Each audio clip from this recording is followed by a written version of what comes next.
Hey guys, Prepper Kiwi Rose here.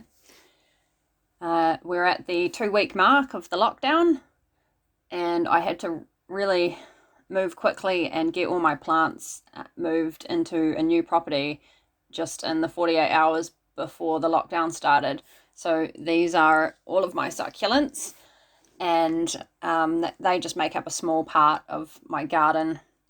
They're really easy to propagate, so I just like to have those to sell on to clients, and it's just a fun little project. But that's just one of the things I've been doing over the last 2 weeks since the lockdown has been in place.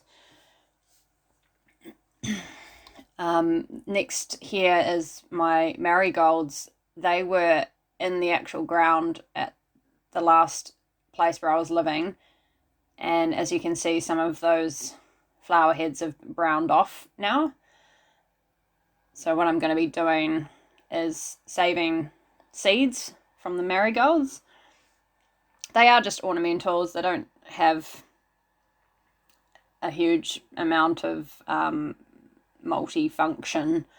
Generally, I like my plants to be edible and also look nice, but every once in a while it's good to, they are useful. They do attract the bees and things like that. That's okra that I've got in that chest.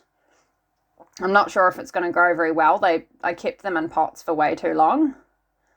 And this is my really sad capsicum plant, which it's most of my plants were looking really droopy and sad for at least the first week at the new place. That's just what happens when you try to transplant things. So I'm hoping that one will perk up. All my other plants have perked up. This is my lovely olive tree.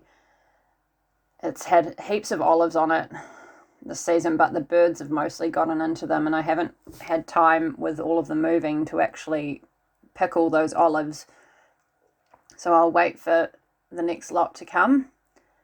And that little black dot, that's scale. That's what black scale looks like.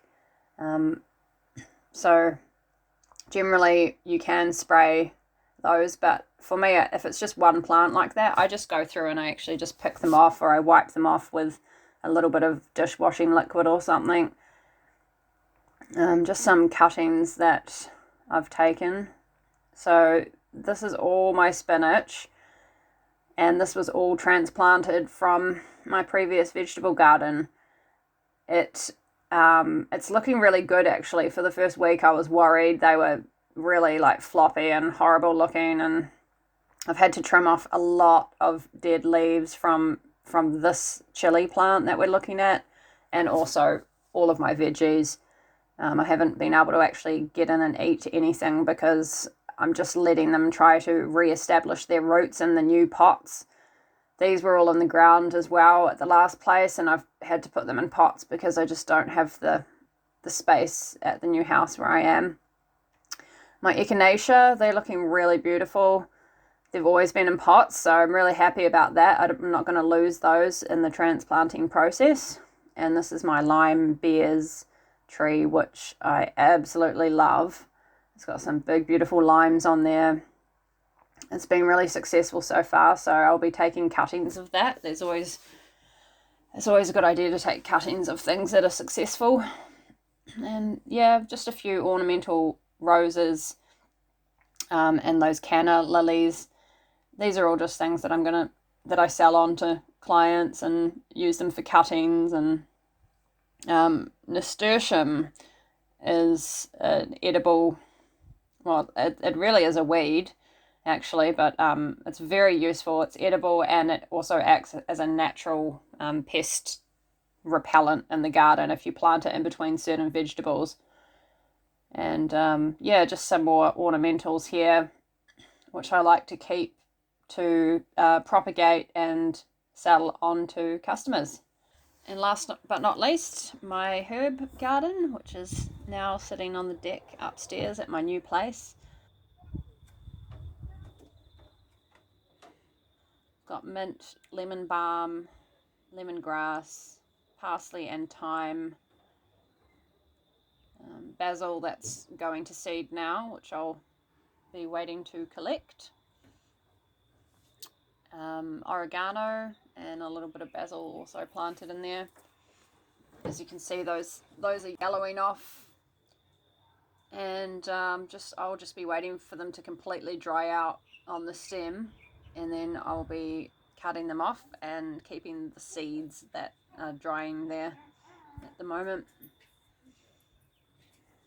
It's important to keep as many seeds as possible, especially at the moment. We just don't know when things are going to be open again. That's my rosemary plant, Rosmarinus officinalis, golden marjoram, a little sad coriander thing, and then sage. Those just need to be either dead-headed or the seeds also saved from them once they're dried out. And my big bay shrubs and a passion fruit. Thanks for watching, guys. Society's at a Chevy 69. Help us out.